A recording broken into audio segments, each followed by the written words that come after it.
Good evening, I'm Taylor Thomas with a CTV News update.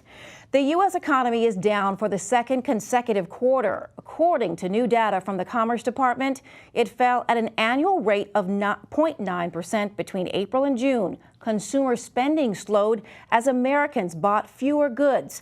Business investment fell and inventories dipped as businesses slowed their restocking of shelves.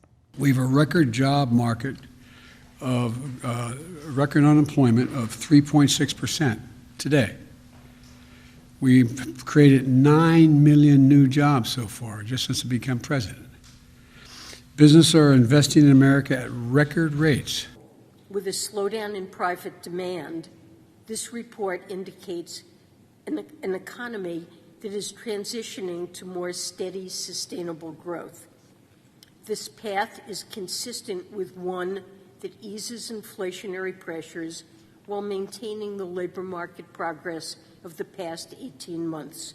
Yesterday, the Federal Reserve raised its benchmark interest rate 0.75% to help combat historic inflation. Maryland's outgoing Attorney General calls on the state legislature to strengthen gun laws and to do so quickly. Brian Frost says legislators need to alter state law to adapt to a recent U.S. Supreme Court decision that struck down New York's concealed carry law. As first reported by the Daily Record, Frost says Maryland needs to consider restrictions similar to those passed by New York lawmakers earlier this month. The New York General Assembly, which was in session when the Bruin decision came down, passed a law, and they restricted time and place where you can carry concealed weapons because the Supreme Court suggested that was okay. So schools, places of worship, government buildings, things like that. And we have many of those restrictions, but I think the General Assembly needs to take a hard look at what's covered, what's not covered, daycare centers, et cetera. Top Democratic lawmakers are already considering ways to alter state laws in response to the high court ruling. Maryland is dealing with a spike in COVID-19 cases. The State Department reports more than 1,900 new coronavirus cases in the last 24 hours. Also, 11 Marylanders have died from the virus since yesterday. 621 people are currently hospitalized with COVID. Hyattsville police need your help locating a man who has been missing for more than a week. This is 58-year-old Boris Ray. He was last seen on the 5800 block of Queens Chapel Road around 7 a.m. on July 19th. Ray is about 5 feet 8 inches tall and weighs about 200 pounds. Hyattsville police say he has a medical condition which puts him in increased risk. Anyone with information on his whereabouts is urged to contact police at 301-985-5060. You're watching CTV News. I'm Taylor Thomas. Coming up, the Latino community in Prince George's County calls for more health care resources. The story after the break. Stay with us. The thing that drives me every day as a dad is him. His real name is Darion, and we call him Day for short. Every day he's hungry for something, whether it's affection, attention, knowledge. And there's this huge responsibility in making sure that when he's no longer under my wing, that he's a good person. I think the advice I would give is you don't need to know all the answers. The craziest thing was believing that your dad knew everything. So as a dad, you felt like you had to know everything. You had to get everything right. It's okay to make mistakes. Just do it from the right place. As long as it's coming from love, then, it kind of starts to work itself out. I want him to be able to sit back one day and go, we worked together, we did a good job. I'll say my kid's pretty dope.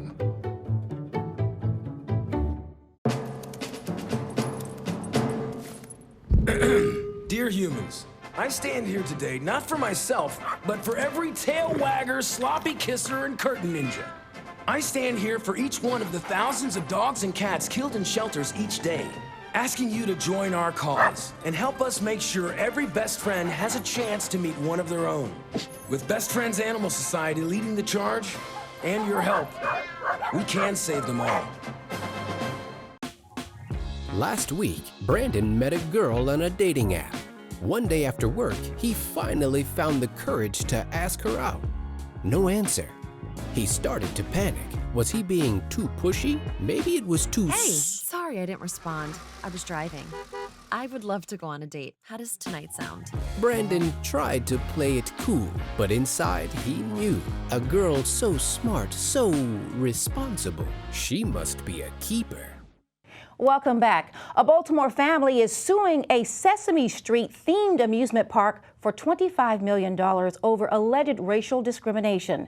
The lawsuit stems from an incident that happened at Sesame Place Park in Pennsylvania back on June 18th. Video of that incident has since gone viral on social media. The suit alleges that several employees who were dressed up as Sesame Street characters ignored 5-year-old Kennedy Burns and her father during an event at the park. In the lawsuit, the Burns family alleges that the employees ignored them and other Black guests. Casa de Maryland calls on Prince George's to increase funding for Latinos and other immigrants who lack access to health care. Executive Director Gustavo Torres says the county needs programs similar to ones operating in D.C. and Montgomery County. It's so very important that the county invest in healthcare because that is the main issue that we face, in particular with the issue of the pandemic. You know, it clearly demonstrates that the lack of healthcare insurance is a big issue in our community. So we hope that the county council and the county executive allocate funding to be able to provide services, health services for Latinos and immigrants, like in Washington, D.C., in Montgomery County, opportunities for people who are undocumented, who can qualify for health insurance or health opportunities of health assistance. In Prince George County, still we don't have that, and we hope that we are going to address that issue. Torres says health care is a top priority for CASA members. Domestic violence is an ongoing dilemma. The County Council held a virtual discussion on this national issue this morning. Some of the speakers included Judge Lisa Hall Jackson and Dr. Denise McCain from the Family Justice Center in Upper Marlboro. The center works with 22 public and private partners to support survivors of domestic violence, sexual assault, human trafficking, and elder abuse. McCain says that the pandemic has negatively impacted the mental health of domestic violence survivors. We have 2 organizations that are providing mental health services who are completely overwhelmed. So there is a need. Judge Hall Johnson just mentioned that mental health is on the rise, but there's a tremendous need for mental health services for counselors.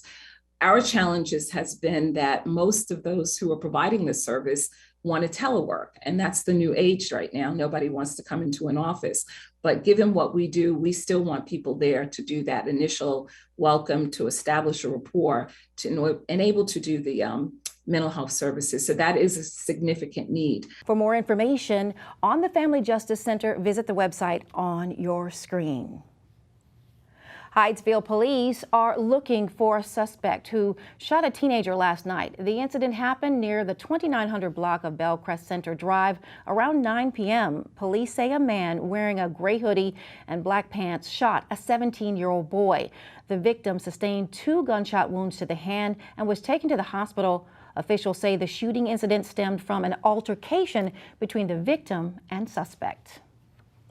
Greenbelt police closed a case related to a police-involved shooting on May 2nd, after the department finds that the officer's use of force was within departmental policy. In addition, State's Attorney Aisha Braveboy has declined to prosecute the case.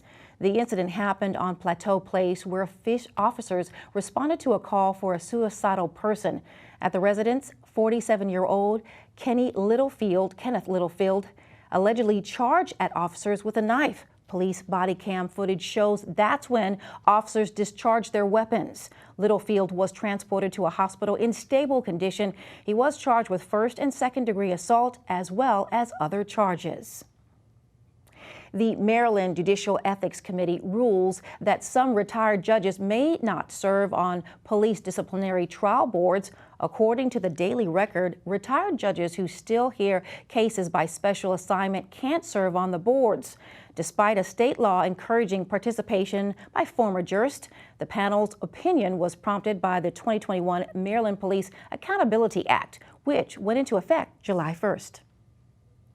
Southern Maryland is under a heat advisory. The National Weather Service says it will remain in effect until 8 o'clock tonight. Now, despite temperatures only around 88 degrees, with the heat index, it could feel like 105.